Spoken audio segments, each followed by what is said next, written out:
Live from Jared's basement. It's actually not a basement at all, is it? Yeah. No. Well, braver than the rest. It's good to be back with you guys. We got a lot going on this week. Obama going to jail, man. Just a little bit going on this week. I mean, Roy Black dies this week.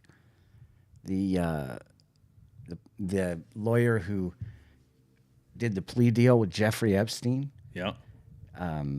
passed away this week. You know how many people can end up? I mean, he was old. Isn't that what you were saying before? Yeah, the show? he was 80. Yeah, he was like 80 years old. But people keep bringing up that doesn't make it right, though. It doesn't make it right. Yeah. No, but like the guy from the Clintons and the multiple people. It's that the guy that was found with a self-inflicted shotgun wound. There was no shotgun. Oh yes, himself, that sort of thing. Yeah, it's believe everything you hear, everybody. Just believe everything you hear. The other one that they found who had ate himself to death, and then they found on the wall behind the fridge "gluttony" written. Oh wait, that was from a movie, wasn't it? Wait a minute. Yeah, that wasn't the Clintons. That wasn't the Clintons at all, was it? Is Barack going to jail? That's the question. Everybody's, that's all I heard.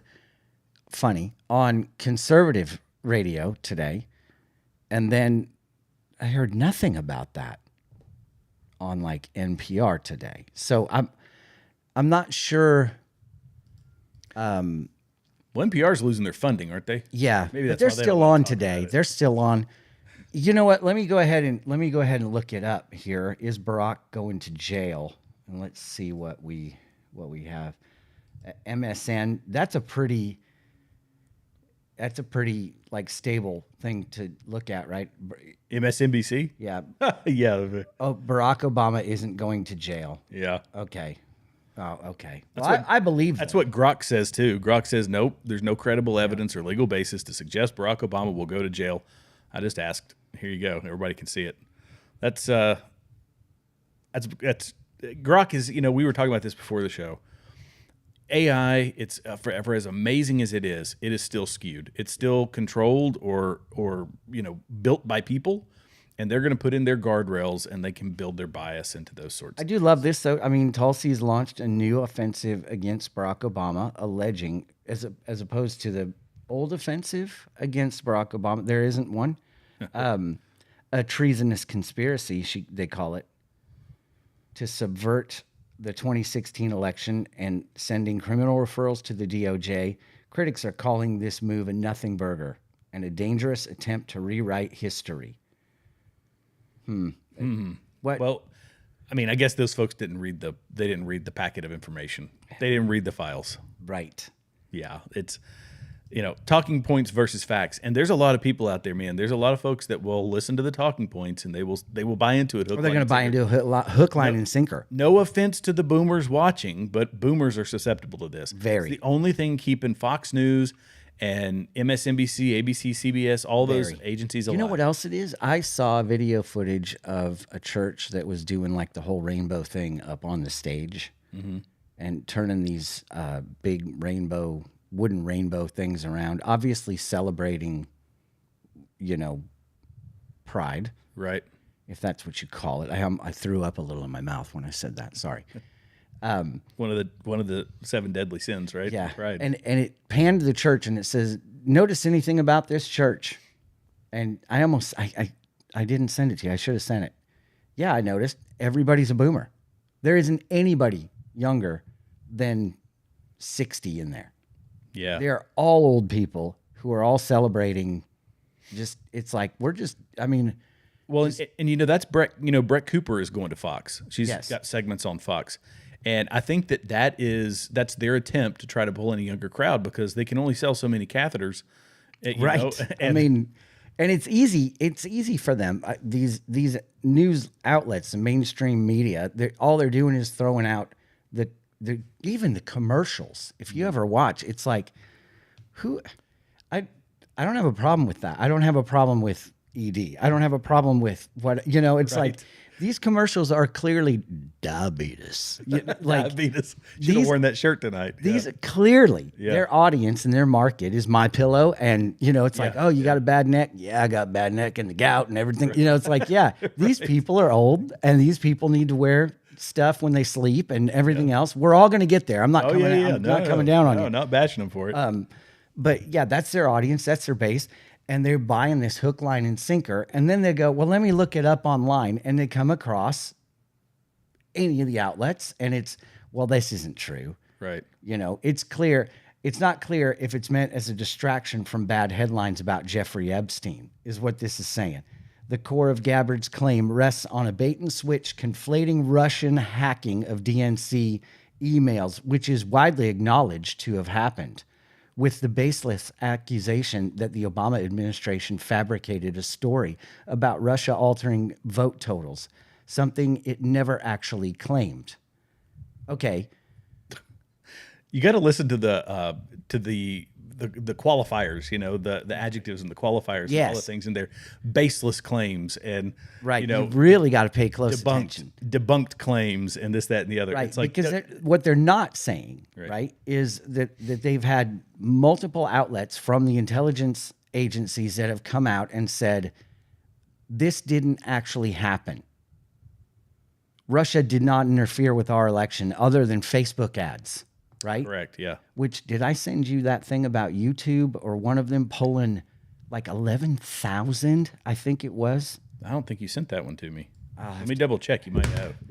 I'll have to pull it up if I can find it. Yeah.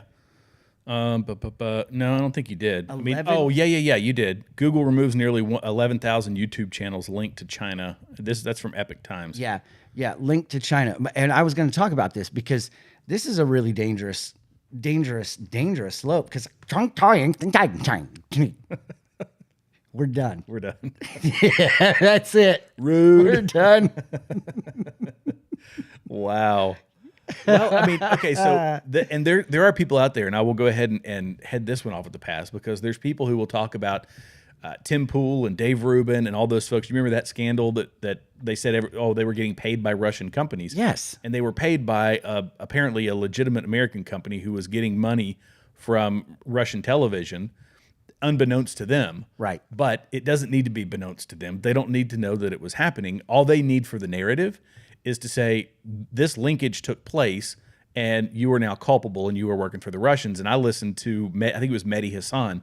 He was in a debate with, or a show, I believe, with Tim Pool. I mean, I don't want to necessarily say it was Mehdi Hassan. It could have been somebody Just say else. Allegedly. Allegedly. Yeah, allegedly. Well, no, because I watched it, and now I'm trying to remember who it was. Okay. But they said, oh, yeah, Russian TV. Did Russia pay you to say that? Did Russia pay? And they use it as a silly talking point. Yeah. And because of our cult mentality.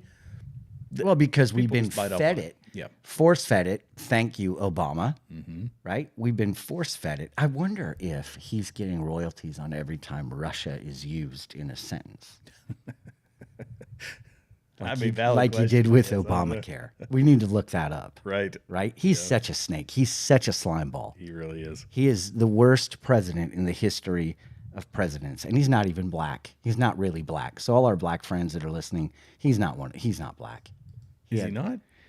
His father was, wasn't he? Yeah.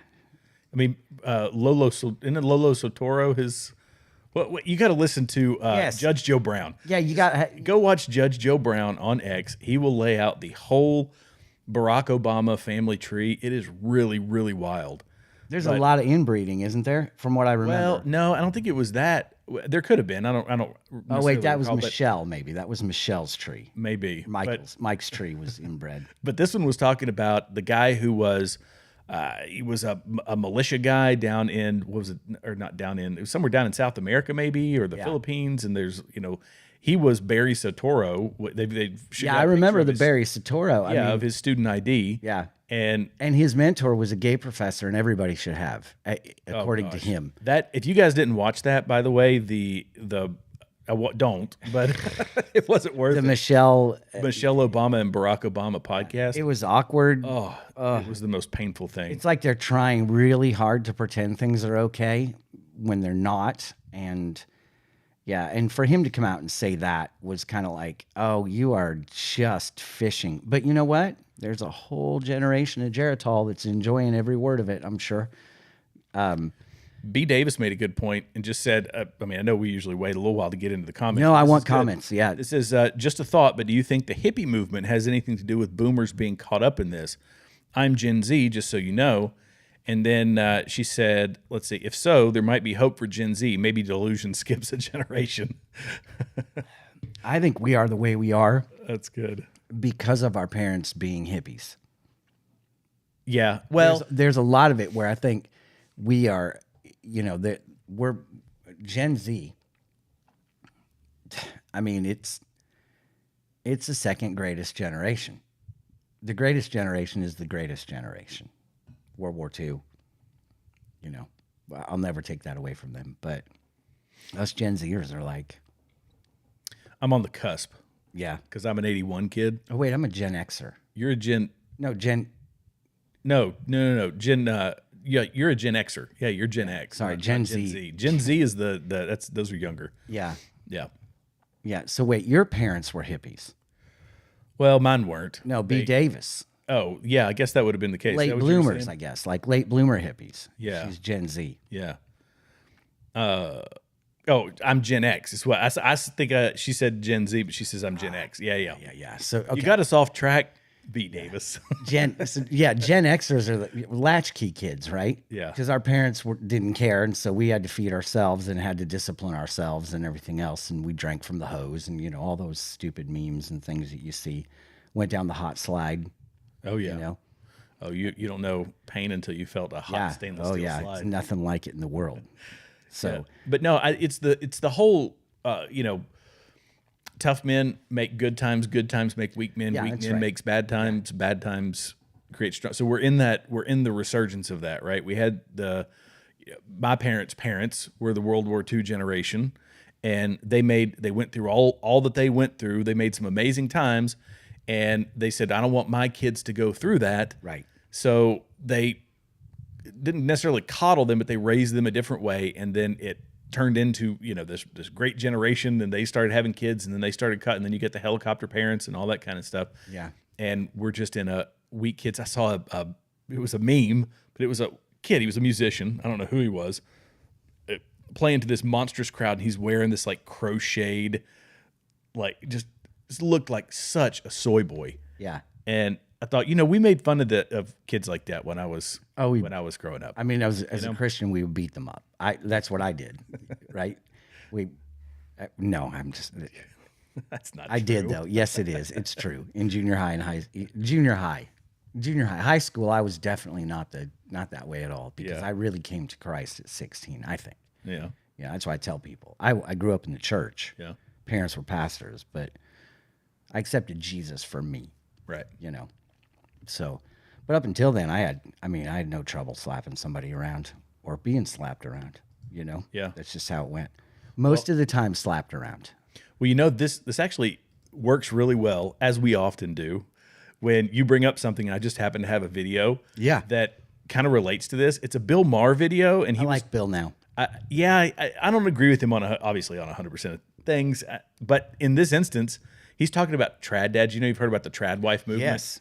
And some of these people come out and they just bash people that want to be a trad wife, which means traditional wife for those of you that don't know, and go back to the days of being a wife, having kids, and taking care of the kids and the whole thing. Yeah. And some of them are taking it all the way to you're right, having chickens, urban farming, all that kind of stuff. Yeah, but this is talking about trad dads, and I'm going to play it because This is why the traditional dad, the trad dad, needs to make a comeback. Not all the way back to the 1950s psychopath who never said he loved you and hit you with a belt, no. But just back to the dad who believes that because I said so is a perfectly legitimate answer to any question a child may have. Just back to the dad who would never say anything as stupid as, my kid is my hero, or where do you want to eat dinner? Or one more story, and then we really have to start thinking about going to bed, okay? Trad dads don't negotiate. They say, you will apologize to your mother. Don't make me turn this car around. Some things just happen because life is unfair. Clean your room, be quiet, the adults are talking, and it's not all about you. Mostly, a trad dad knows he's your parent, not your friend. He isn't your emotional support animal. He's simply a guy who understands the job, to raise an adult who can survive in the wild. Let me tell you, that's good. He nailed it. That was good. And there are times when I'm out at places and I see parents and kids, and one of the funniest videos I saw the other day, and I should have sent it to you just to make you laugh, was a guy was going through a supermarket, and this is terrible, but he had the car seat in the top of the cart, and I don't know if he had a recording or what of a baby crying. And this guy just starts beating on this car seat like his child is in there, just to see the reaction of everybody in there. And I'm like, if I was in that supermarket and I saw the guy beating the car seat for the screaming child, I would try to stop him, but I get it. I mean, I get it. We've all been there. I've never hit my kid for screaming in the car seat, right? I'm not an abusive father, but boy, there were times when I needed to hand that baby over. Right. I remember telling Leela, I'm about to shake this kid. You need to take this kid, because there's only so much you can do in your power, right? And I would say I would be a trad dad. Yeah. Where, because I said so is the right answer. That's the only answer that matters. In my world, it's like I can take the time to explain it. Yeah. But the important thing is, whether you agree with what I think or not, this is what I've said. Right. And because I've said it, this is how it's going to be. You don't have to fully agree or understand it. But right now, this is what we're going to do. I've got 17 reasons why the answer is no or yes. I'm not going to take the 45 minutes to argue with you about them. This is how it's going to be, And so in that regard, I guess that would be trad-ish. Yeah, well, and I see a lot of parents, and I probably shouldn't criticize. I don't have kids, but you have pets. That's not obviously not the same. But I think about how my dad raised me, and it was not that he was disconnected. He walked a very good line of being disconnected, but still you could tell that he loved you. Yeah. But he wasn't trying to get my approval. He wasn't trying to be friends with me. He wasn't. Bingo. He wasn't, trying to play. I'm your parent, not your friend. Exactly. And so you can walk that line. Dads, it's a different role than with moms, I think, obviously. But totally agree. But moms still have to be the disciplinarian. Mm-hmm. But the dad is that final line. And some parents walk it better than others. And I think a lot of it, like in my world, okay. We've gotten on this and totally away from Obama. We got to get back to Obama. We're coming right back to Obama. Yeah, this will tie into Obama, I promise, because he raised those girls with two dads. And so I'm going to talk about, was that good? That was a good segue, That was right? good. That was good. So That's why we are a male and female family, and the differences are really great. And the longer we've been married, the more kids that we seem to have somehow. I'm not sure. Funny how that happens. Isn't it? You see different parenting happening, and I don't know, you guys can chime in, but men and women do things differently and operate differently. And my wife is definitely a disciplinarian. She disciplines me as well as the children. She has no trouble.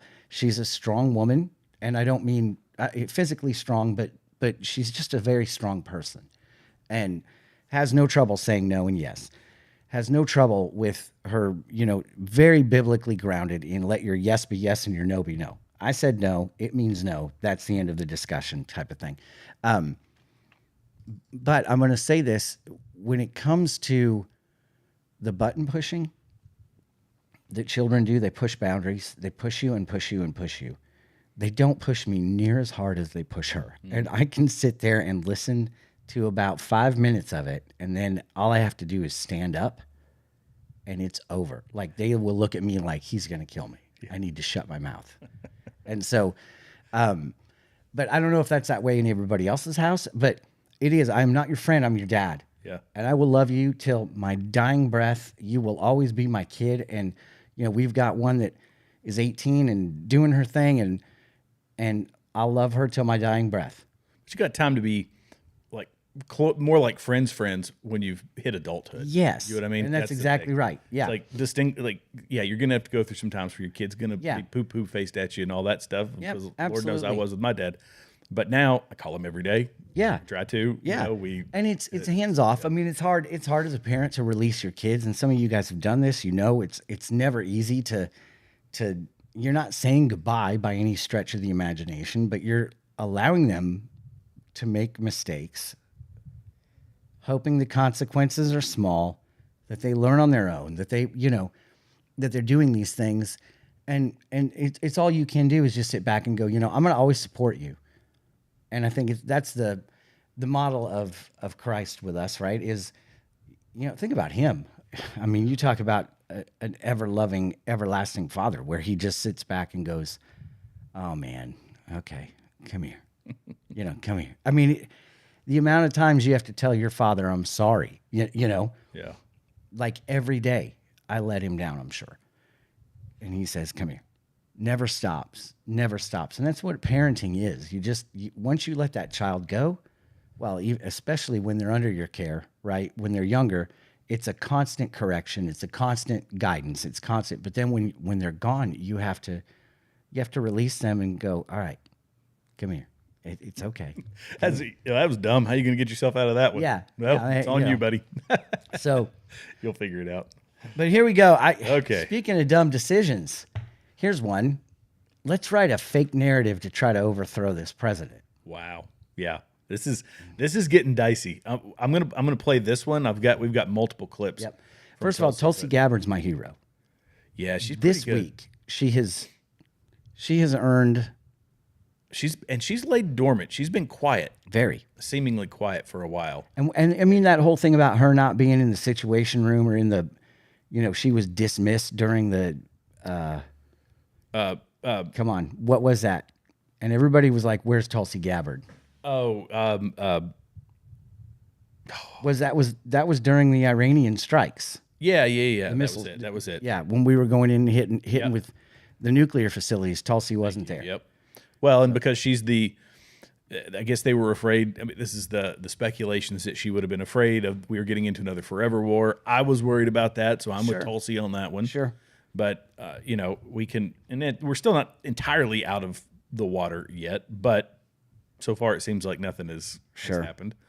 Let me play this clip. This is about 2 minutes here. It's one that doesn't just affect Democrats or Republicans. It's not a Democrat or Republican issue. This is an issue with such significant impact that it should concern every American because it has to do with the fabric and integrity of our democratic republic.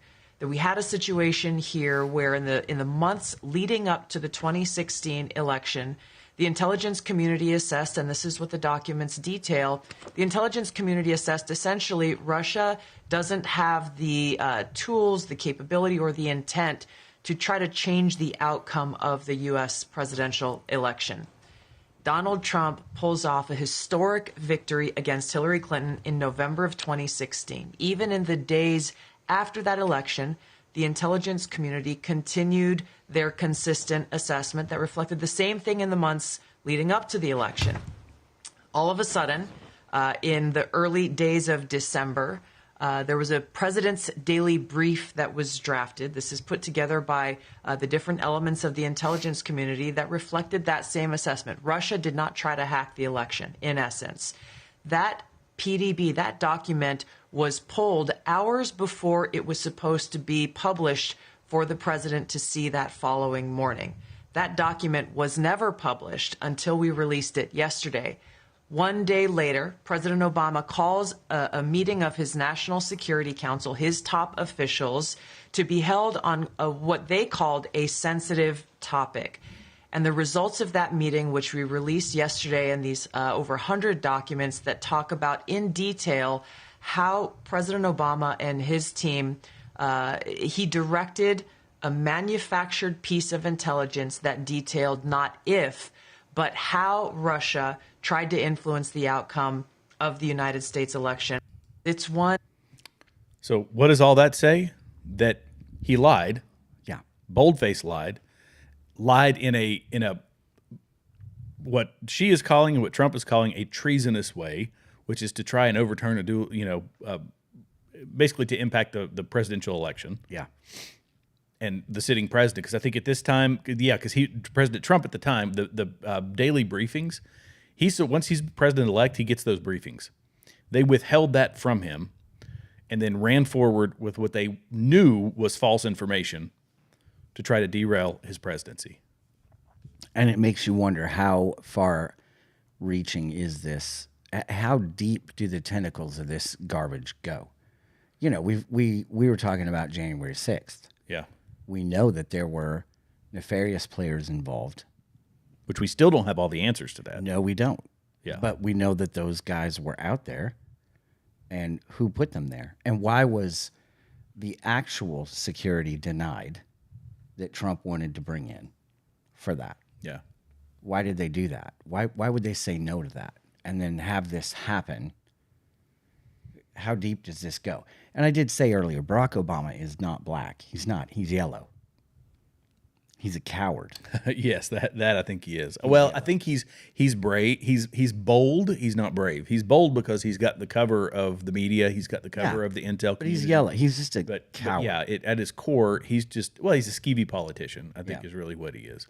And they knew that if they could get this to stick, they could smear him bad enough that the American people would hate him. Guess what? They do. The American people that hate him hate him. Mm-hmm. You know, I mean, the left hates him. They can't. You say Trump and they're throwing up at their salad bar. You know, right. they can't stand him. Right. And it's because the narrative has been spun so deep. The web has been spun so deep that we can't actually have a positive thing to say about him because he's on the Epstein list. Now this is a new one, right? This is what they're coming out with now. The Democrats want the Epstein list revealed because, Trump's on it. Okay. I think, well, what they want is because they'll eat their own. I mean, they've proven that they'll eat their own. They know that a lot of their own folks are on there. They don't care so long as they get Trump. I think that's when it comes to the Epstein list. And it's them being intentionally confrontational. They just say, well, Trump isn't pushing it, so we're going to. Right. Which could be Trump's way of playing right into it. But Tulsi she's already, by the way, referred Obama for investigation to the Department of Justice. So here's this one, which is, I mean, she's not pulling any punches. She was asked by a reporter during a White House briefing on Wednesday, which was today, which I think I've got the video, if she was seeking criminal charges against former President Barack Obama. She replied that she has, quote, referred and will continue to refer all of these documents to the Department of Justice and the FBI to investigate the criminal implications of this evidence that we have found. She says, let's see, when asked, she got on that loop where it was like, I've referred everything. Does this mean that you believe that the president, because she said, I referred everything. It was a treasonous conspiracy. Yeah. They said, do you believe that the president, committed treason, which is, as Tristan pointed out, the penalty for treason is death, one of the penalties. And here's the press conference for this one. Let me play this real quick. I think this is the right one. Here we go. Any of this new information implicates former President Obama in criminal behavior? We have referred and will continue to refer all of these documents to the Department of Justice and the FBI to investigate the criminal implications of this. For even former President Obama? Correct. The evidence that we have found and that we have released directly point to President Obama leading the manufacturing of this intelligence assessment. There are multiple pieces of evidence and intelligence that confirm that fact. I mean, if that's the case, do you think that we're going to see a presidential perp walk? No. I don't either. Sadly. I think first of all, the statute of limitations, right? We've all heard this argument that it's already gone. They're going to have to come up or fabricate something that happened outside of D.C. I mean, because let's face it, it happened in D.C. There's no charges that could stick to him in D.C. He's Teflon there, right? He's Teflon Don in D.C. You're not going to get him for anything. However, I do think having his reputation smeared probably hurts him more than anything. I think that him having, with his marriage falling apart, with his precious little flower, his budding flower coming out as transsexual or whatever, right? Like the daughter. Really? I didn't know that. I think it's Malia. Yeah, the first one. I didn't know that. Yeah, she's bi or whatever now, and yeah, and then of course the train wreck of a marriage with the thing with Jennifer Aniston and what's going on with Mike right now and stuff. I think But he's probably not too hurt by the Jennifer Aniston thing. I mean, if you think No, but I if think people think he's with Jennifer Aniston. I think the probably reputation thing is going to bother him. Just having that cloud over him, and it's there now. It's out. People would say for the last, 8 years or whatever, well, Obama meddled with this, like this is all part of Hillary and Obama. And yeah, I mean, Trump was right.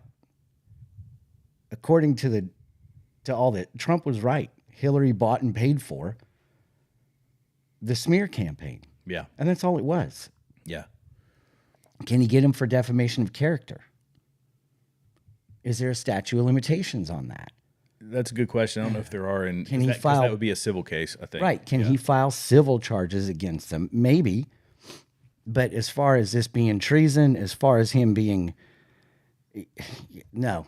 I think I don't know if he would do that. He does. So here's what I would say about Donald Trump. Donald Trump has a great deal of reverence for the office of the president, and people can say he's a scumbag, he's a this, he's a that. Everybody's got their own little descriptor for him, but I think that not going after Obama would be his way of saying I'm not going to sully the reputation of the office of the president of the United States. And I agree with that. I don't think he will while he's president. Right.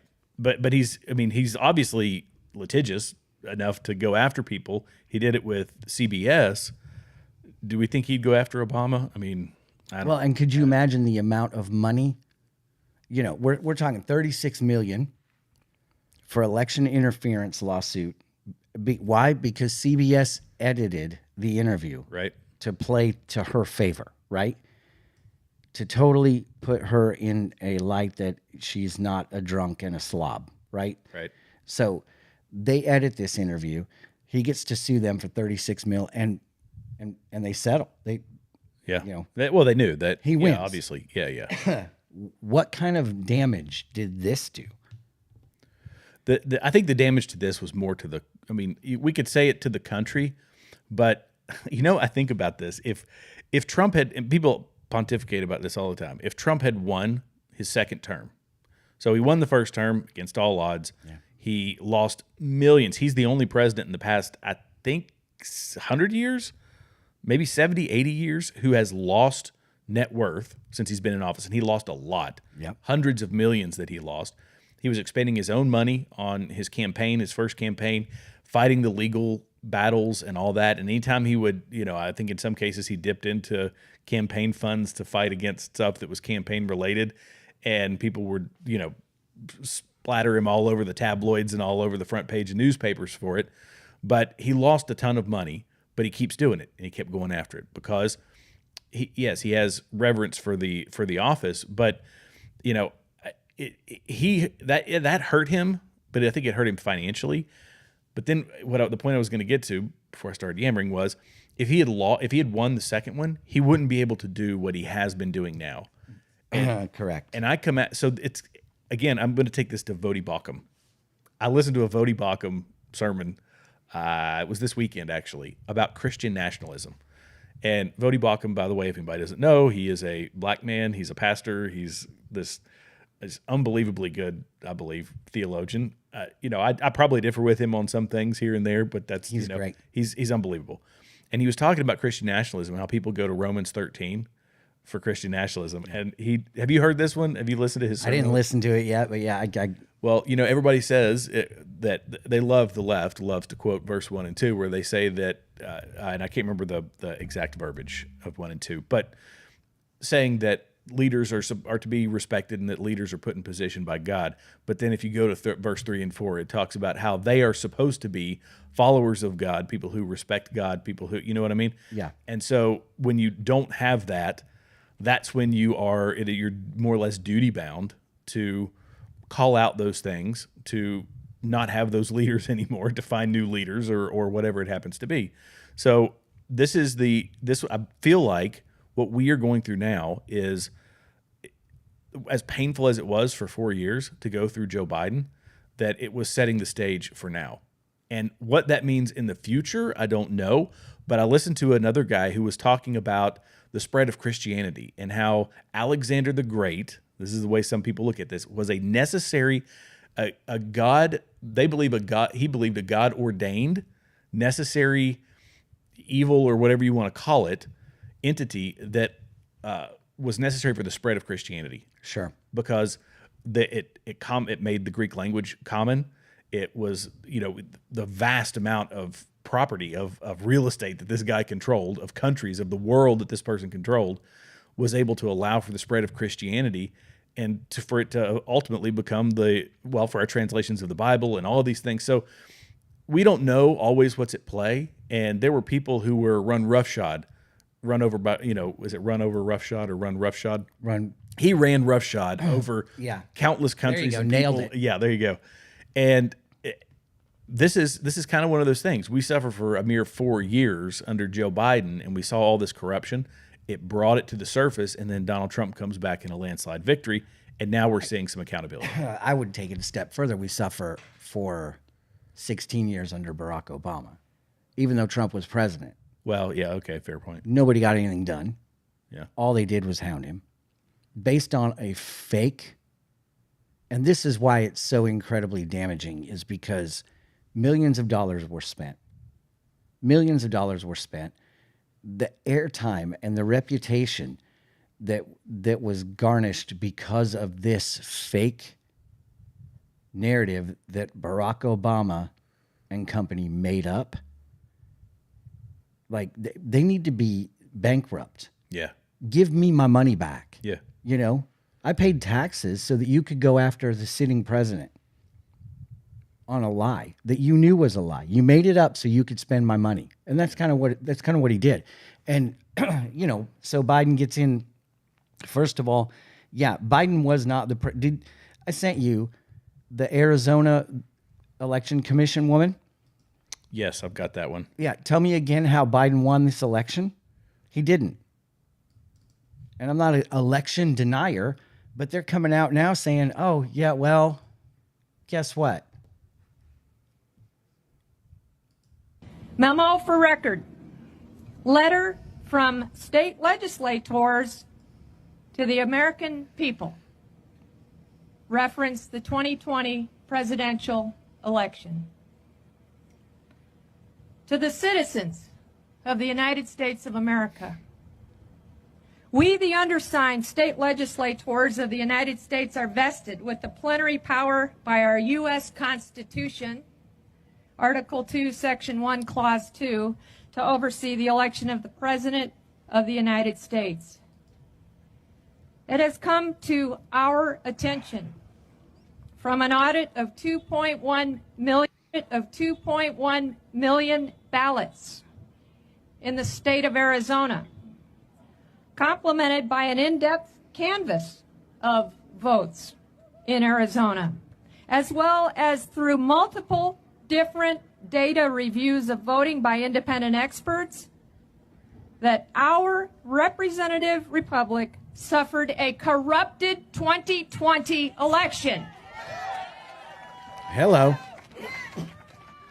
In addition to Arizona, sworn affidavits have accumulated from many states. You can pause that now. Detailing. But it had to work this way, because if he was in office instead of Biden, he wouldn't have had the 4 years to prepare and watch what's happening. He wouldn't have known their game plan. They tipped their hat, and it wasn't Biden. It was Obama. It was that administration. Yeah, the last 4 years before Trump, absolutely Obama. So they've been running things the way they want to run things. And I saw a like the playbook. It was just little things that they wanted to get done. And some of them were like overturn the Second Amendment, make constitutional adjustments is the next thing, right? Hack the courts, Hack that sort the courts, of thing. Yeah. so they can change the Constitution, basically so that they never have to have a conservative again. I mean, ever. Pull all of our military bases. We don't belong anywhere else. We're coming home. I don't believe that from them, though, because they're a warmongering party. They've definitely become that. They want the money. Yeah. But Trump just really upset the apple cart. They were sure Hillary was going to win. Hillary was sure she was going to win. And the fact that Hillary was their candidate tells me that Barack Obama was also running then because she was easily controlled. And we've got some things that have come out about her where the medication, just the health issues, all the different things that Hillary was going through. I mean, keep in mind, Barack Obama was the golden child for the Democratic Party. And now the Democratic Party lies in ruins because they hitched themselves to somebody who was a coward and was dirty, like so many other politicians, right? But so this footage we've all seen of her, and it's like, okay, maybe she needed a Red Bull. Maybe she just had a sugar imbalance, whatever. There's a lot that's come out. Check this out. This is like a refresher. There's no audio with this one, so we can talk through it. But yeah, you can see her. That's obviously Hillary Clinton there in the short blonde hair. Weebles wobble, but they don't Weebles fall. wobble. Oh, they do fall down. Yep. The Oh, Secret bummer. Service runs, cover it up so nobody sees. Yep. And then what you were talking about, what's come out, is let me pull that up. I've got too many windows open here. This is page 17, so this is from Charlie Kirk. It's from the DNI report, but this is the kind of the synopsis of it. Is page 17 of the declassified House Intel Committee report it reveals that Hillary Clinton, these are some of her ailments, internal claims that Hillary was on heavy tranquilizers and suffering intensified psycho-emotional problems. Okay, we can stop there because I would. If my husband was on Epstein Island, well, yeah, and I wasn't with him because she went there too, right? So if I wasn't with him, I'd be so jelly. Go on. The evidence of severe health ailments like type 2 diabetes, get it right, ischemic heart disease, diabetes. We got to get that as a button you can push. Diabetes. In fact, yeah, remind me of that after the show. I've found a way to make quick video buttons. Yeah. On my board here, so yeah, I'll do that. Could you pull him up saying it? Yeah. On a video of him. A video of him out for Wilford Brimley? Wilford Brimley, yeah. Oh, 100%. Diabetes. Yep. Okay. Let's see. They found internal DNC comms communications that Obama and others found Hillary's health extraordinarily alarming. Evidence, and that's a quote, evidence of secret meetings with religious leaders where Clinton offered, quote, significant increases in funding from the State Department in return for their support. How do you know David Koresh was still around then? Okay, go on. I was going to say, like we were talking about before the show, the Clinton Foundation was heavily funded by the Saudis. Yeah. So religious leaders, more than likely Muslim. Yep. Okay. Internal Democrat admissions that European allies were unenthusiastic about a Clinton presidency and thought she was not up to the job of head of state. So, I mean, everybody's saying she's sick. Everybody knew Joe Biden was sick.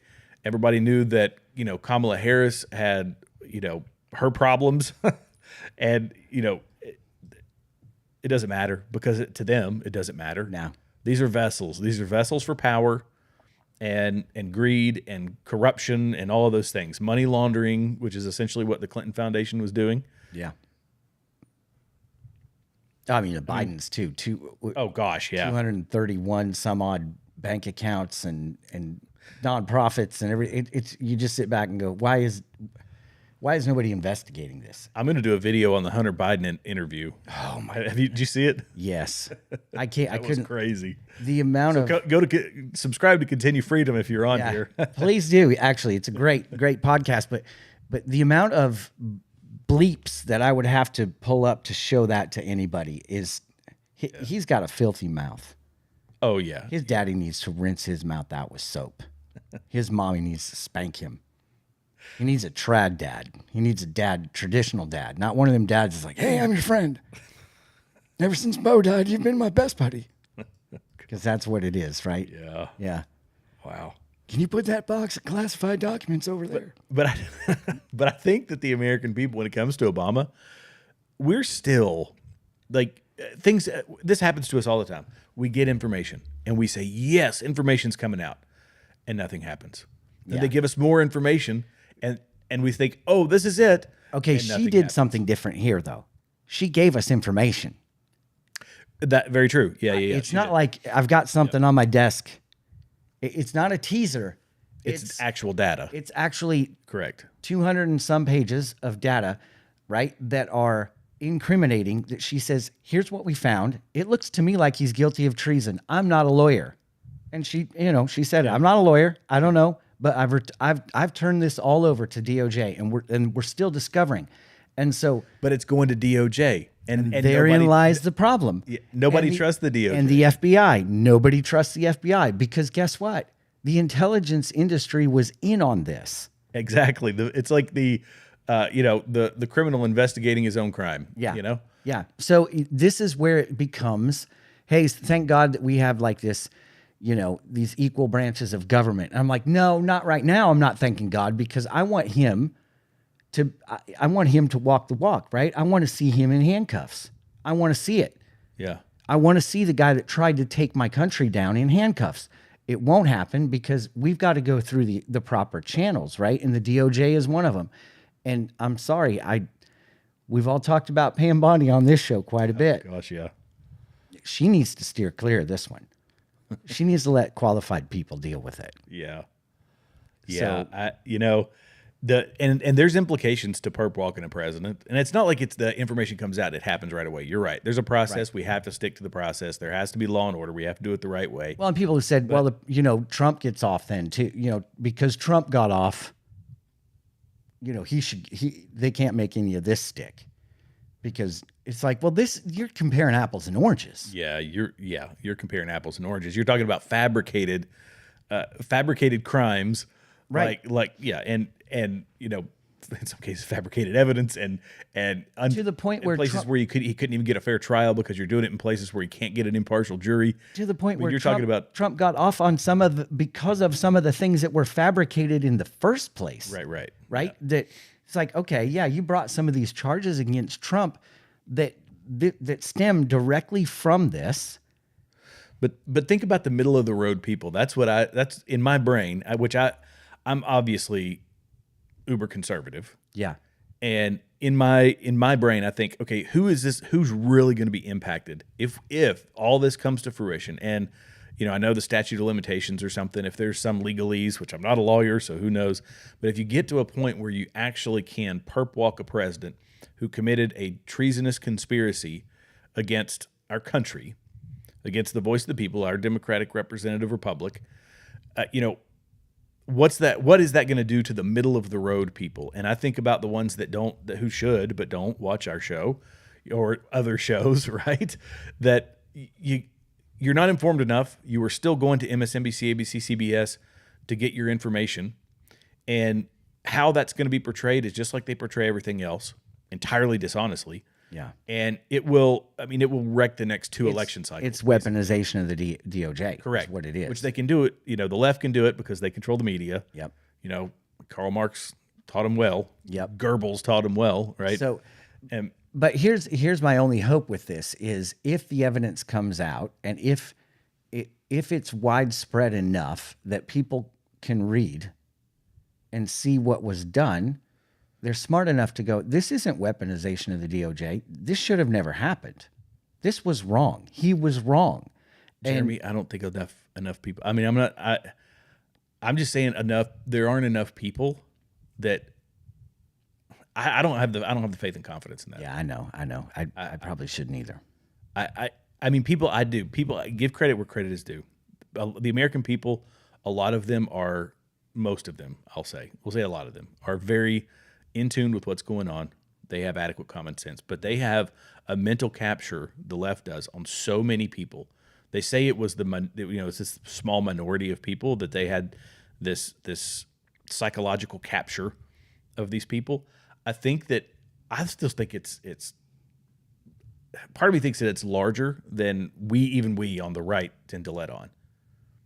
And folks will go to because like I say, all the mainstream outlets, they are entirely captured by the Democrat talking points. I envision emails and printers going nonstop every morning in every newsroom across America with the DNC sending, here's you see it when people repeat the word, this is Russian collusion, right? It's collusion, it's collusion, it's collusion, collusion. Everybody's using the same word all across it. It's predictive programming. And this is, I hear what you're just- saying. yeah, I hear what you're until their saying. reach is absolutely quashed, which is why we need people to subscribe to Braver Than the Rest and Continue Freedom. That's right. That's right. And until we can break people away from these news agencies, Yeah. Now, I mean, if you look up, is President Trump going to jail? Okay, on DuckDuckGo, Google. President Trump, Obama. Yeah. yeah. It is amazing how there isn't a single narrative that's being written up. It's all about this comes out to hide from the Epstein file debacle. So this is the new, like, they're just trying to deflect by having this come to light right now so that we forget about Epstein and move on to Barack Obama. But Epstein is still going on, and everybody knows it. This is still happening. So I'm not sure that that's going to hold too much muster with people when it's like, well, Donald Trump's posted a bizarre AI video of Barack Obama being arrested and thrown in jail. Trump still mired in controversy over his administration's handling of the Epstein files. Posted the TikTok clip on his True Social. It's like what they're trying to say is because Epstein, they didn't handle that right, they're going to do this now and make these baseless claims, even though she came out with pages upon pages of this is what was said and done, because it's all recorded. And then also has the testimonies of the intelligence agencies who said the Russia narrative is false. They did not influence that election other than a couple hundred Facebook things. They didn't interfere in the election. And didn't have the capability to do so. And didn't have the capability to do so. And so here we are left with, okay, the people that are out there trying to get the credible evidence, are saying nothing happened, but Barack Obama said it did. Why? Because he knew if we can make this guy go down in flames, tarnish his reputation, which led to a 4-year smear campaign, the most heavily investigated person probably in the history of humanity. Oh yeah, easily. Besides Jesus. I think Jesus probably has been investigated more than Donald Trump, but he's second. He's second. He's a billionaire, and they found. I'm sorry, if they found one thing, let's say the Stormy Daniels thing was true. Okay. I mean, did we not have a sitting president with an intern? Yeah. Did we not have a president who was cheating on his wife with a movie star? Come on. Who is spoken of very highly now. Oh, he's revered. Yeah. Yeah. And so you sit back and go, nobody said that he was a saint. Nobody said that now the Christian world is, he's super Christian. He got Jesus when he got a bullet. He got, I've heard all the things. I'm like, I don't know that. I don't know that. Yeah. I mean, just because he gets up and says our God and Jesus every now and then, I don't know where his heart is. It's not my job to know where his heart is. It's not my job to follow him. It's my job to follow Christ, right? And I don't know if he's a believer. I don't know where he is. But I do know that that's not the important thing. I mean, it is ultimately the most important thing for him. But as a president, his morality, clearly let's not start throwing the morality claim especially if you're a Democrat. Don't throw morality as an argument when you've got the first quote African-American yellow president who is in office, who people are kind of like, yeah, I think he's probably sleeping with a man right now, in the Oval Office. Come on. Right? Let's not throw morality in as your brass ring. Oh, Trump, he's immoral. Or just look at policies, look at, what are the motives of the person? Yeah. And the left, this is what's interesting. The Democrats, a a lot of their stuff sounds very appealing to, I believe, this is why it's so easy for a lot of churches to say they're going to bring it in because of this soft society that we live in. Yeah. You know, it's welcoming to say that, you know, and it's not just the welcoming part. Be welcoming to someone who is, you know, struggling with transgenderism. Be welcoming to someone who's struggling with, you know, all these other issues and mental health issues that they're dealing with. But it has come all the way to the point of enabling. And it's not just the left. It's not just saying enable them. It says we want to mandate that you support and do things. Talk about the doctors that are doing the operations. They want this to be a mandate for physicians to do stuff, violate their right of conscience for doctors. And it's that versus, you know, go all the way back to COVID. We're going to leave this to the states. You know, there was a shutdown. Yep, it was handled bad, but we're going to put it back to the states. Now it's how can we put more money back into the pockets of the American people? Not by taking it from people who have earned money, but by taking less as a federal government. And we see that through Doge, right? Yep. So it's how can we cut the wasteful spending? We're doing all these things to help the American people versus doing things to help specialty groups that can maybe help them win elections. This is like it's good for la-di-da-di everybody. Yeah, have you seen it? So the motives are important. Have you seen the videos or the talking points or whatever about how the left? And I had this discussion today with somebody that's left-leaning that I'm working for, and talking about how, you know, Trump's policies just favor the billionaires. That's all it is. It's all about billionaires. They don't care about the middleman or whatever. And I'm thinking to myself, okay, Trump's policies, you can say they favor the billionaires, but since he's come in office, the people that have lost the most money are the billionaires. Like they're losing money hand over fist because of some of his policies. And I'm not talking tariffs. I'm talking just policies where he's taking away from them in ways that, you know, and so I sit back and go, I'm not sure I can agree with it. And the sad thing is I haven't researched the financial end of things enough to be articulate in it and to talk to it with authority, right? We like to do. We like to read. We like to know. And we don't just read Fox. I mean, Lord knows that's just as bad as going to CNN. A little more truthful. But I have a funny Greg Gutfeld clip we'll play in a minute, but go ahead. But, you know, for these repetitive things to come out that I'm seeing on my feeds about how, and one of them was a chart, one of them was a percentage thing where it's like he definitely isn't in favor of the billionaires keeping their money.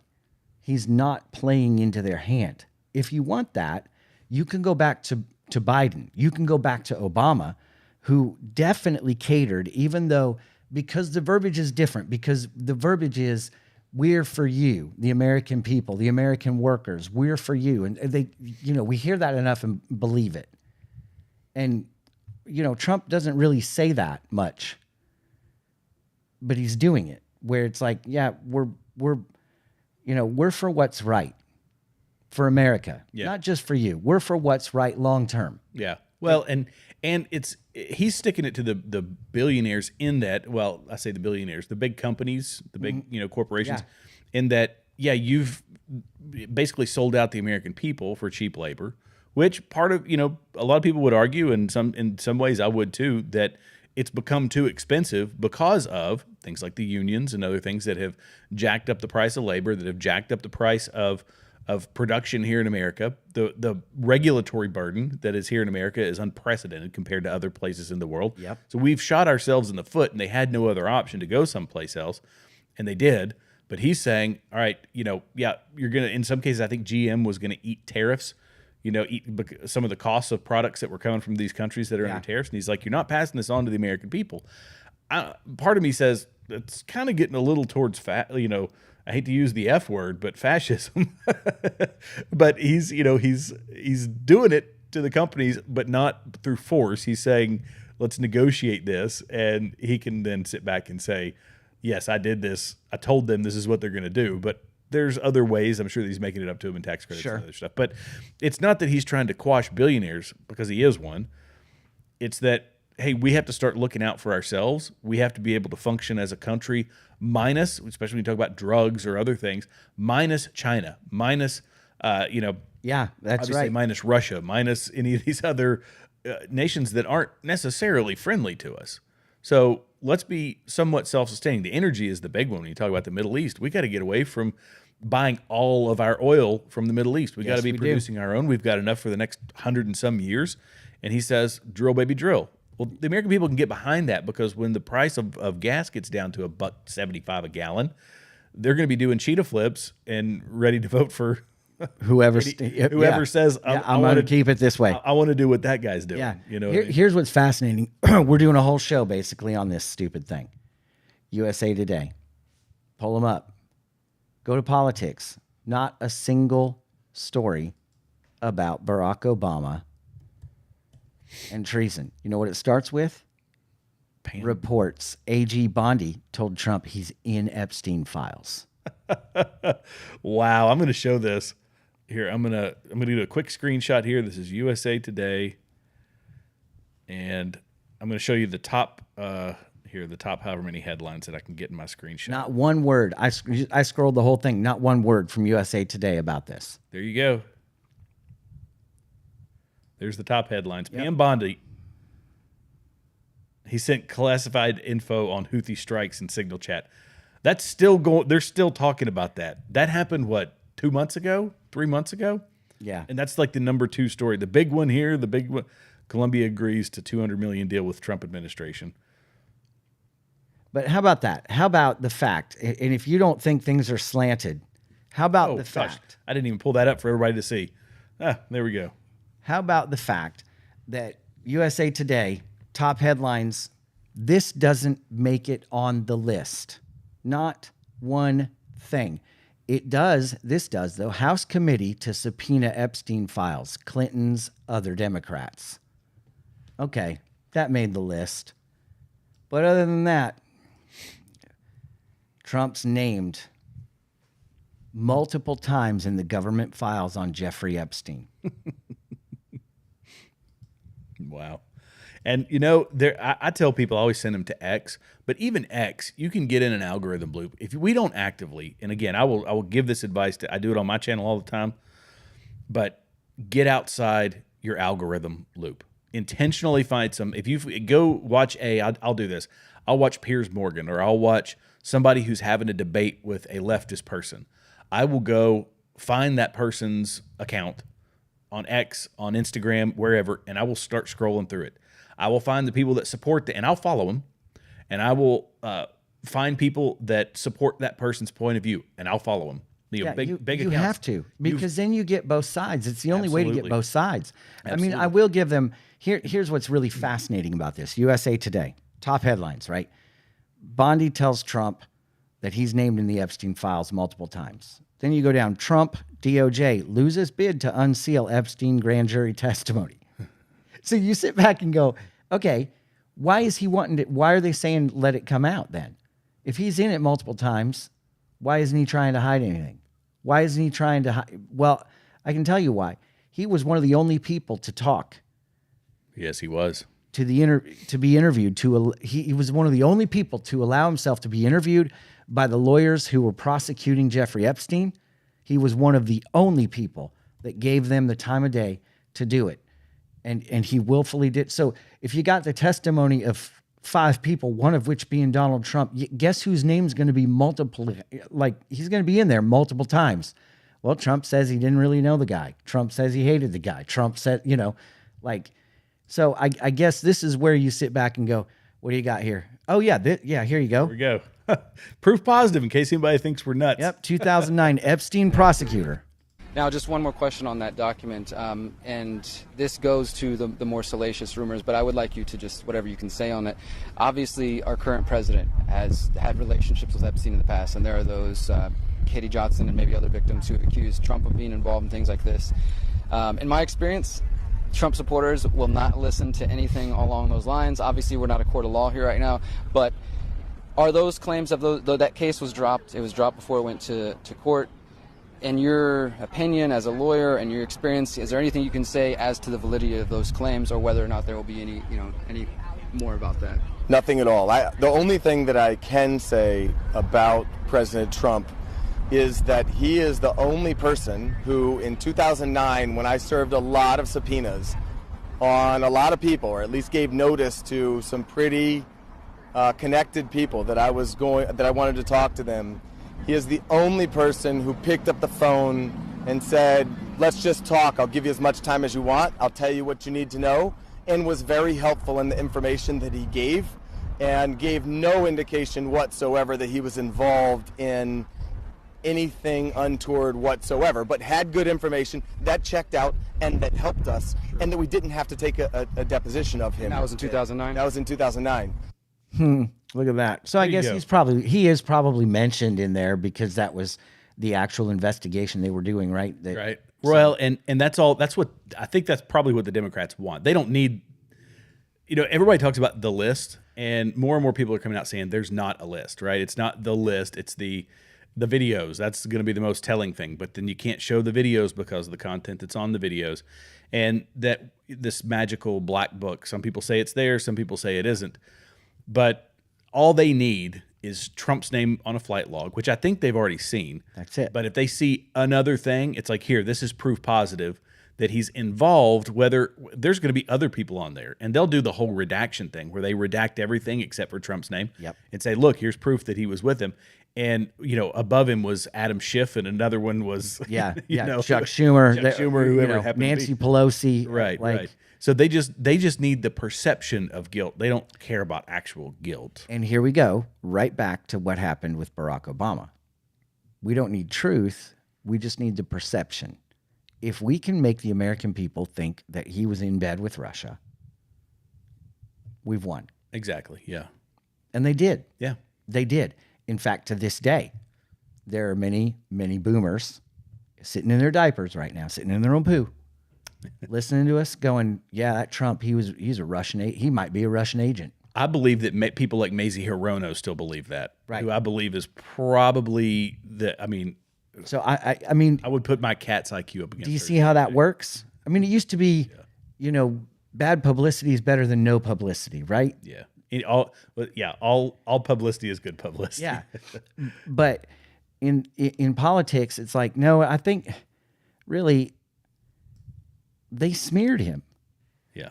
In order for the American people to distrust, hate, loathe, want him out of office, and willing to do all kinds of things, including hide in the bushes with a long rifle. It's disgusting. Yeah. And so, in a sense, maybe this is something that they could approach. Like, were we an accessory to murder? Attempted murder? Like, maybe we could pin that on Obama. That somebody That'd be a stretch, I think. Do you know what I mean? Yeah, I know what you somebody mean. believes Like, the narrative just enough that he invented, that Trump's an agent, that they tried to take him out. Well, whose fault is that? If I'm telling you something that's a lie that you firmly believe in your heart and you're willing to go and try to make that right, because I said so, I mean, come on.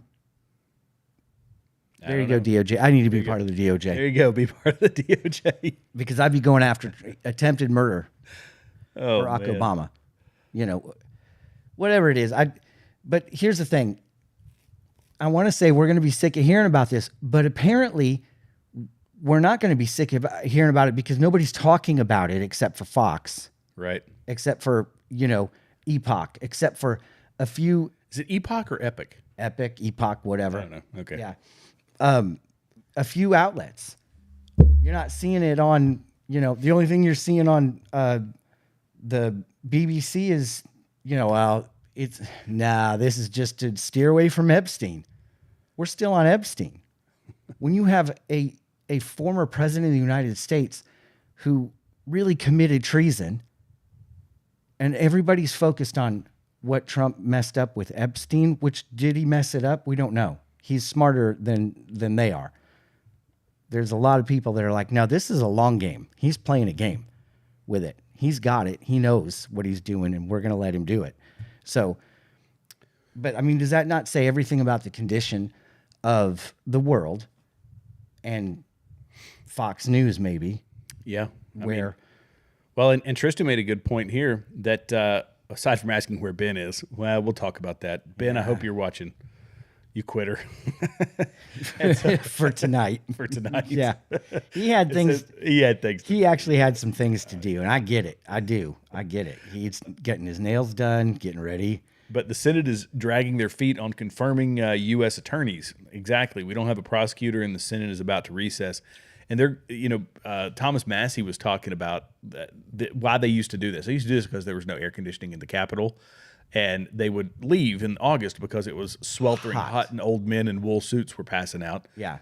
But they don't have that anymore, but they still get whatever it is. I think is it 6 weeks, 8 weeks, something like that, vacation. It's too long. Time off that they get to go back. I put this in the description. Do you want to talk about this? Oh yeah, we can go. If people, we can round out the night with this, because this is very similar to the WNBA mess. Yes. And I put this one in the comments. People tend to come after us in the comments when we don't get to, like, you put all this in the comments. We've had a couple people write that, but you didn't get to it. And I'm like, yeah. Okay. 5 weeks. Tristan said is how long they're on break. 5 weeks. Okay. So in 5 weeks. Yeah. So too long. What do they think they are? Teachers? Okay, go on. I digress. They get paid a lot more than teachers. Yeah, I know they do. Yeah. So The View's Sonny Hostin claims that Stephen Colbert's canceling is dismantling our democracy. First of all, I would like to. I think, first of all, Michael Jackson is amazing, right? Because that's who that is. Sonny is Michael Jackson. Yeah, it is. It's just he decided to go on The View. This is probably one of the dumbest things ever. Like this, and I've heard this from the left. I've heard this repeatedly from different voices that somehow canceling Stephen Colbert is, we're canceling dissent, right? You can't speak against, because he speaks against the president, right? So it's like, oh, this is what you're doing. You're canceling that voice. And it's like, no, we're canceling what sucks. We're canceling dancing needles, dear, to try to convince you to get the vaccine. We're canceling literally what sucks. He's not funny. No. He's not funny. No. I mean, he's got some funny moments, but by and large, you're right. Well, I mean, he's not. No, you know who's funny? Jon Stewart was funny. Now, he's a liberal. Used to be. He's gone. I know. He's a liberal, but he's funny. He was funny. Yeah, he was. So you've got Stephen Colbert, who's a liberal, who's not funny. Right? Stewart and Jimmy Kimmel, right? Jimmy Kimmel's the same way. He's grainy to me, man. Oh, Jimmy Kimmel looks like somebody who should eat oatmeal. Well, and all of his, he looks like a puff face. I don't know whether to kiss him or punch him, right? Or both. Yeah, he's like a pillow face. It's like, yeah, it's like my pillow. He's a he when he started getting on TV on his show and just boohoo crying, bawling, everything. It's like, this is supposed to be a comedy show, dude. Yeah, he's just can it here. Okay, but yeah, speaking of idiots, let's listen in, because I love this. This is probably one of my favorite. I love listening to The View. Yeah, I do too. It is just simply for the content. Yeah, and I don't know. First of all, if you're a man listening to The View, you are definitely beta. Yes. Go on. I only watch it for the. I know. I know. You only watch. I only watch what's posted afterwards as right. Hey, you guys got to see how stupid they are. Yeah, go ahead. It could be financial, and I don't know that it's purely political. It could be, but my concern is, if it is political, then everyone should be concerned. People on the right should be concerned. People on the left should be concerned, because it's very clear that if it is political, this is the dismantling of our democracy. This is the dismantling of our Constitution, right? And so the First Amendment is the First Amendment for a reason, and that is freedom of the press, freedom of speech, freedom to speak truth to power. If that is taken away, if the comedians are being attacked, then that means our Constitution is being dismantled. That's right. That means the very rubric of our democracy is being dismantled. And I think every single rubric. person should be really, really concerned about it. And now she's going to say something like Senator Warren, Elizabeth Warren, Senator Bernie Sanders is asking Skydance, is asking for answers whether or not this was political. The Writers Guild is actually asking the Attorney General to look into this situation to find out if it was political. And if we find out it is political, what are we going to do as a country? We must protect our Constitution and we must protect our democracy. He's a bad comedian. He's like, come on, Bubbles, let's moonwalk out of here. You know it. You know it. Right? Yeah. So, okay, let's just start with this. If this is political, NPR is shut down. Yeah. Like, you want to talk political, okay? And that is government funded. They have every right to shut it down. And it's not so much because even the fact that they are totally lib, totally left-leaning, totally democratic, right? It is the party voice. They shut it down because it sucks, right? This is the same thing. He wasn't funny. He was losing millions of dollars. Yeah, his... and I think it was millions of dollars like an episode. Yeah, I think I've got... did I have the numbers in here? 40... as they've been experiencing 40 million in losses per year. And here's what's great. These girls probably aren't very far behind. I wonder what the losses are on The View. Oh, goodness. I mean, I don't know. They leave them on. They're good. I think that they are, like we were saying, any publicity is good publicity. Yeah. I've never seen anyone going on saying, yeah, The View really stuck it to them. 100% of what I see. And again, I say this as a person who's been outside, who stays outside the algorithm. Yeah, me too. Is I see it from both sides where it's like, this is the dumbest group of people that Yeah. could ever be on air. It's Yeah. almost like, it's almost like an imitation Jim Henson Fraggle Rock. You know, like it's like, these aren't real puppets. This isn't what we saw. You know, this isn't real. It's an interesting analogy. Yeah. They're terrible. They're terrible. Yeah. Probably the dumbest four people that I've ever seen. Yeah. And, you know, this is a great example. Now, I will give her this. She quantified it with, if this is political. Well, okay, it's not. Okay. Well, okay. If it is political, and if Stephen Colbert were able to do that, how about we take the same thing, a class action lawsuit against conservative commentators or people who were making conservative posts on social media or whatever that had the same backlash. Right. The media, the whole media establishment has been weaponized against conservatism. Yes. But to say it's not that. By the way, we know it's not a political thing. No. He's losing $40 million per year. Per year. That's not a good investment. Late night comedy is dying. You've got people like Greg Gutfeld still wrecking shop. Like, he's doing a good job. He is doing a great job. But do you know why it's dying? Because everybody's in bed watching what's funnier than that guy is. Right. And it's probably watching cat videos on in reels. That's exactly what it funny is. Dog videos. Yeah. Why would you sit and watch dancing needles from, you know, some lunatic on late night TV when you could find perfectly funny content made by... And it used to be we would watch it for the guest artist, right? Like we went to see David Letterman, my sister and husband, and you know, when I lived out in New York, we went and saw Letterman. And one of the times I went and saw him was Ben Harper played, right? I love Ben Harper, right? And so if you don't know who that is, you can look him up. Yeah, Ben Harper. Yeah, he's he's a singer. Great. Yeah. Guitar player, singer. And so Ben Harper was playing. But the way you do it, I don't know if you've ever been to one of those late shows, but this was Letterman, the king of late show in my mind. So we go, we get Johnny Carson. Well, okay, yeah, all right, there you go. Okay, and even Leno was good, but that's West Coast, and that's kind of granola. So we're staying on this side of the, you know. Okay. Anyway, I loved Leno. But you go there. It was funny. Everything was great. We did the whole thing. We got to see Ben Harper. We got to see. But it's like, this is why we watch it, because I want to see Coldplay. I want to see Ben Harper. I want to see, you know, obscure artists, whoever it is, obscure comedians. I want to see, right? Yeah. Now I can pick up my phone and see them anytime I want. I don't need to wait for Letterman. I don't need to wait for. So it's dying because it's dying. Just like the rest of the media is dying because we don't need you anymore. You know, what sitcom, what's the number one sitcom right now? Can anybody tell us? No, you can't. Why? Because nobody actually watches television anymore. Most people don't watch the major networks and go, oh, you know, this is great. Let me see Ghosts, whatever that was. I know I saw a commercial for some stupid ghost show. Like, okay. No, thanks. I've got better things to do with my Tuesday night at 7:30 or 8 o'clock. You know, like, so it's dead.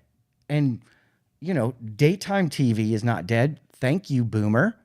Right? That's the people who watch The View. That's the people who watch CNN. That's the only market they have left, which is why every commercial is what it is for all of those shows is, you know, depends, it's this, it's that. It's like, oh, you know, fix it, Aunt. You know, like, yeah, because these are old people watching this garbage because they got nothing else to do. Yeah. Well, and you've got Hulu and Netflix and the streaming services. You've got YouTube TV. You've got a million other options. And yeah, you can't pay these monster salaries like they were paying back in the day, like they're paying now. You know, I don't know what Stephen Colbert's, I could probably find it, what his salary was. Probably more than the show was making. Yeah, just for his salary. And then they've got, because they aren't creating their own content, they've got teams and teams of writers. Look at Steven Crowder. Steven Crowder does a comedy show, basically, and his original intent was to, basically to compete with these late night comedy shows, but he does it from a completely conservative bent, and he's getting millions, literally millions of views per episode. He is beating all of these other people, some of them getting hundreds of thousands per episode, and he's not losing millions, he's making millions. And they are losing 40 million a year, and it's him and a relatively small team of people who are doing moderate production value type stuff. And people are loving it. Like they said that this is what I want to watch. I don't need to watch that other nonsense. Yeah. But he met it with, they're going to talk politics in their comedy show, so we're going to talk politics in our comedy show. I want to get back to where if you make political jokes or something like that, fine. But you got to hit both sides equally. And you know who's starting to do that is SNL. SNL is starting to make fun of everybody again. And they find it refreshing. And I think that, I guess Lorne Michaels is still running the show over there, but he's probably started realizing, look, we're getting just kicked in the booty over this. Nobody watched it. Nobody's watched this anymore. Yeah. How about we just start making fun of everybody? And they did. Yeah. And I'm sure they obviously all still lean to the left, but at least they're making something that's palatable for the viewer. Yeah, making fun of everybody again. Yeah, make fun of everybody. Yeah. And that's what you got to do because it's all funny. Yeah. I mean, it's just ridiculous if you really sit back and look at politics and what we focus on as humanity and society. It makes you feel so stupid. It just makes you feel like we are such a waste of time. It's unbelievable. I mean, you can't. Why women are put on antidepressants instead of hormones during menopause? Top headline, USA Today. Goodness. Tristan made a point. She said, "Didn't they attack Chappelle?" Yes, they did. But big time. He's like the Donald Trump of comedy. Yeah, he's Teflon Don. You're not going to get. You can't take out Chappelle. No. He is untouchable. No. He turned down $20 million with the Chappelle show or something like that. I don't know if that's the exact number, but it was something like $20 million. He said, "Nope, I'm stepping away from this," and he goes and lives in rural Ohio, moves away. Then all of a sudden, he started popping up at comedy shows, and then he gets at Netflix is like, "Oh my goodness, Dave Chappelle's coming back." They pay him a monstrous amount of money, and he goes out and he makes fun of everybody and all the ones that you're not supposed to make fun of. Oh, he did it. And they tried to crush him. Mm-hmm. Couldn't do it. Couldn't do it. I mean, that dude's a legend, man. He did it. And he was saying the words that you're not allowed to say on YouTube. Yep. He was saying, like, he came out and said, and it was I don't know if you saw it, Tristan, but it was it was kind of right leaning. Yeah, yeah. I mean, he was very truthful, and it was very conservative, even though the language wasn't. Yeah, so, the language was it's intense, but his points that he was making were like, I agree with you. Yeah, I agree with you. Yeah, but I also, people have made this comment as well, and I tend to agree with them. We laud comedians as, this is where you always be able to get the real information from comedians and the real point of view from comedians. I don't necessarily buy that. I think it's entertaining, but they are the ones who just keep free speech. They push those boundaries. You don't get your common sense from a comedian. No, you don't. You don't get your commentary from a comedian. You say, okay, fine. You go out there, you do your thing, you push these boundaries of what you can and cannot say, so that you're preserving it for me, right? Yeah. You're to say what I want to say because I'm not going to go anywhere near what you're saying. You know what I mean? Yeah, totally. Speaking of not going anywhere near what I'm saying, did you hear that Candace Owens is getting sued?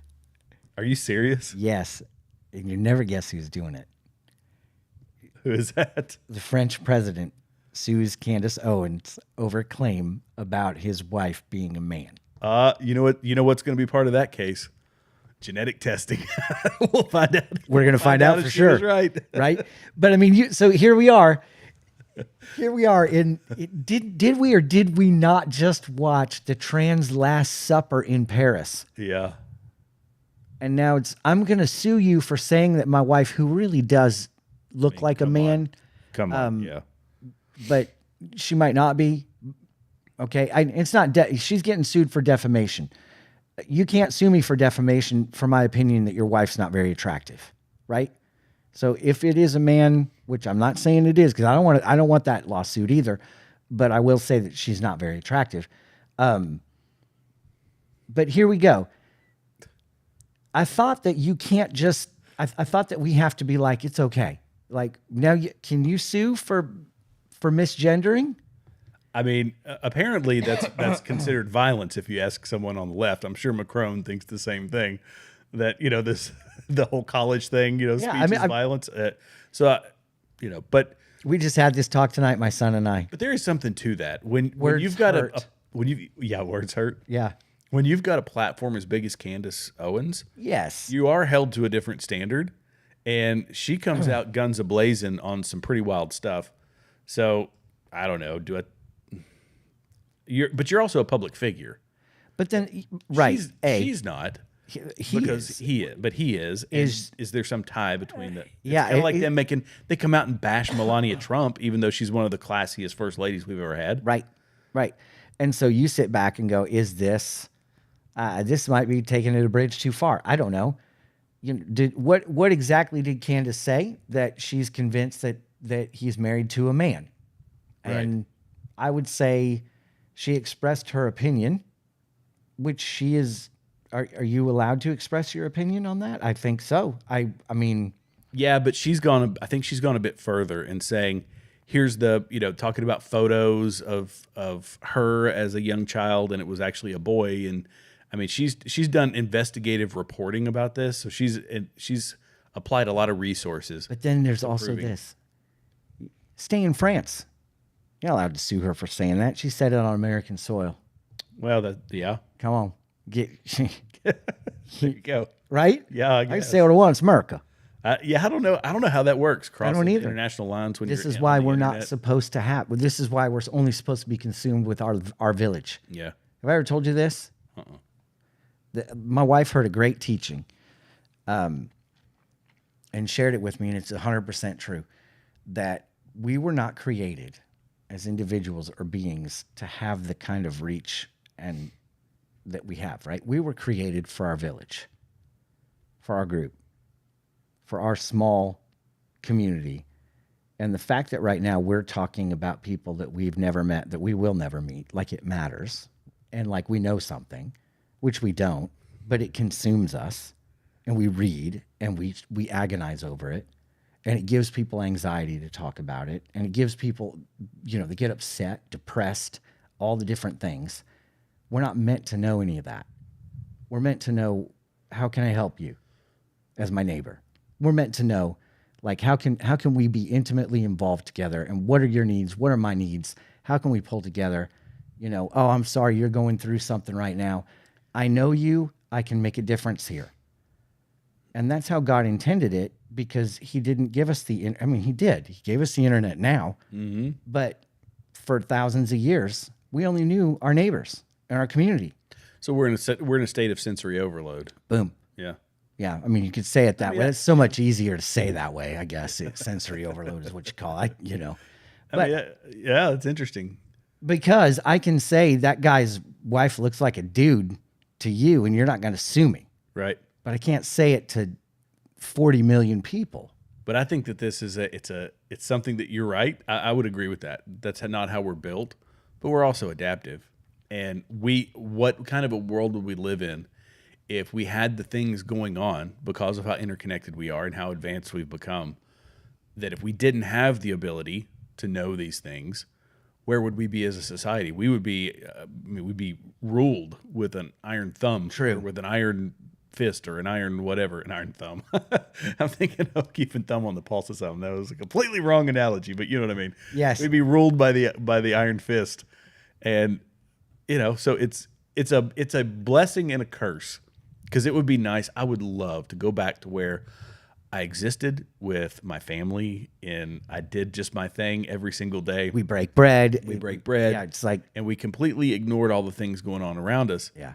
And you can, but I feel like in this day and age, if you do that, in some ways, for the people in your community, I don't want to say a disservice, but I feel like we have certain responsibilities now because we live in a republic, and because we're supposed to be informed. Think about it this way.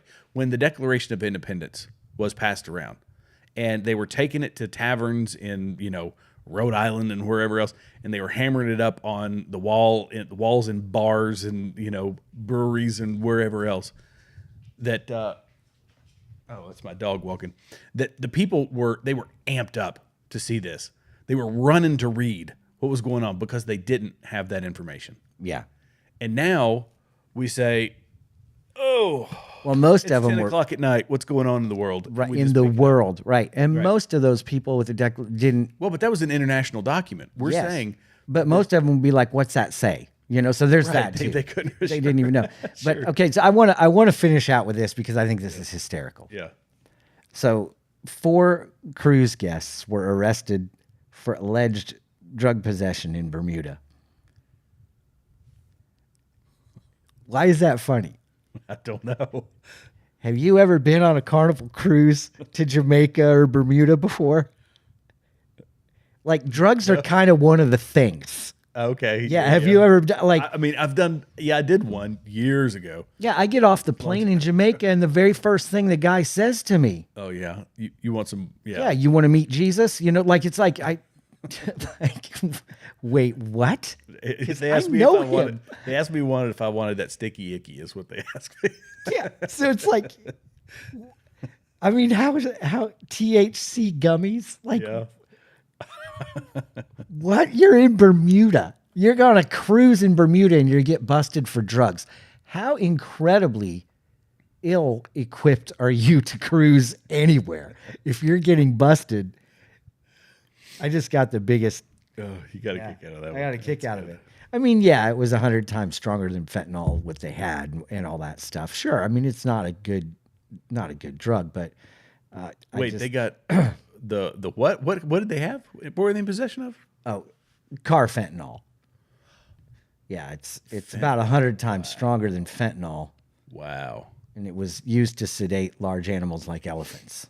Good grief. So, Have I told you the story? but nobody knows. I've been on those cruises, and some of those people are the size of elephants. So maybe this is one of those like, no, this just basically gives me a buzz. I don't know, but I got a kick out of that when I read it. That happened yesterday, and I got a kick out of it because I'm thinking to myself, why is this a headline? Oh, I know why it's a headline, because 4 cruise guests get arrested for the first time ever on a cruise. Like, everybody I know on the cruise is high or drunk, except for me and my wife, or and my family. Yeah. Like, you walk around and these people can't hear. They have no idea where they are, half of them, and it's like, yeah. So these are the 4, to my knowledge, the 4 first-time guests to ever get busted for drugs on a cruise, because you're going to where it's just like milk and honey there. I got a kick out of it. That's funny. Terrible. It's a terrible way to end the show, isn't it? That's okay. Yeah, it's fine. It's fine. We have anything else to go over tonight besides the passing of a rock legend, Ozzy Osbourne? Oh, no, I don't think so. I mean, I've got a bajillion other things on here, but Anything we're already at an hour and a half. Yeah, anything we need to go over? No, I hit everything that was in the description, so nobody can come after us in the comments for that. Yeah. We talked about it all. So Ozzy Osbourne apparently was given a Bible a couple months ago with his name on it, and his son Jack Osborne approached the person who gave Ozzy that Bible and said that that was one of the greatest gifts, that his dad reads it, that his dad. So, you know, it's never too late. And there's a chance that we're going to see him one day in heaven, and we can ride that crazy train together up there, you know? Great reference. Isn't it great? There. That was a good one. Yeah. So, there was quite a few deaths. In fact, my mom said that Theo Huxtable from... He did. He drowned. Yeah. And that's crazy. Yeah. His 8-year-old son was saved, apparently, but he got pulled out to sea by an undertow, I guess, riptide or whatever. And so... You never know when your time will be. No, you don't. Which is why, great segue, you always want to be ready. And we talked an awful lot about the most ridiculous political arena that it's almost like Game of Thrones or one of those shows, right? That you just sit back and go, House of Cards. Yeah. But especially like the medieval stuff where they're just eating each other. You know, it's like they just are. You know, the son's trying to kill the father to take his throne, and it's just insanity. And you sit back and go, well, thank God we live in a country where that actually happens. You know, like, it's just insanity. It's just insanity. So anyway, we've talked a lot about that stuff tonight, but I want to always come back to this, and that is there is hope even in this political climate. There's hope even in, you know, the cloud seeding climate that we live in. There's hope even in the pending doom of a volcanic eruption in the state of Wyoming, right? There's hope. No matter what's happening in your life, no matter how many dominoes are falling apart or falling down, and that hope that we found is in the one and only Jesus Christ, who is the undisputed champion of life and death. History records that he came. History records that he died.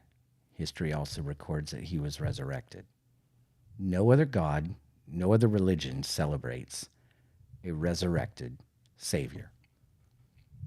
Right now, Muhammad is in the grave. Jesus is alive.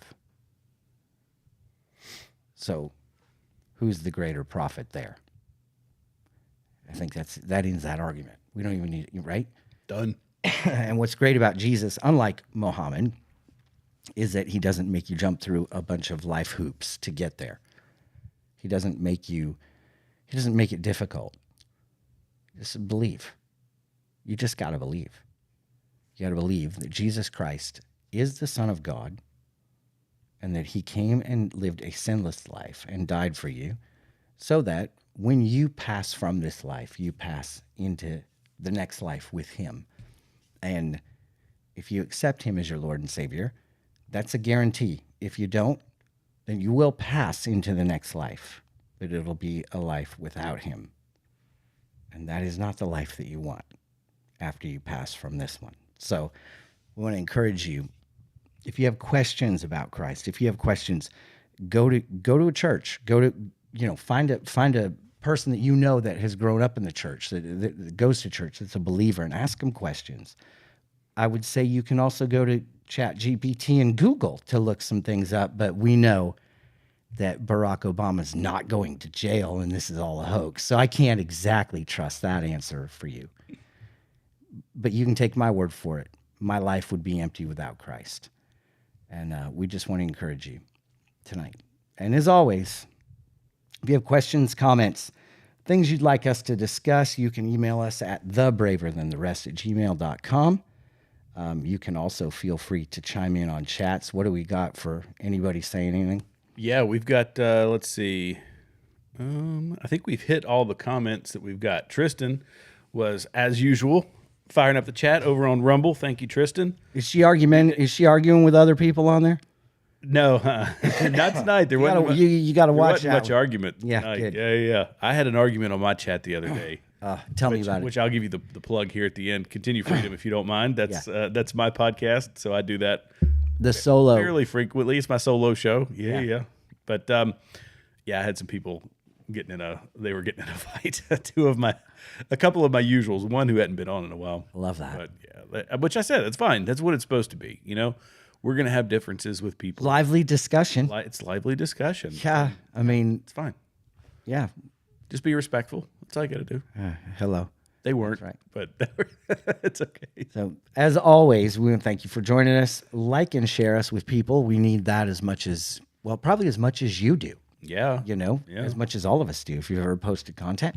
And as always, keep your eyes to the skies. Our king is returning braver than the rest. We'll be on next week.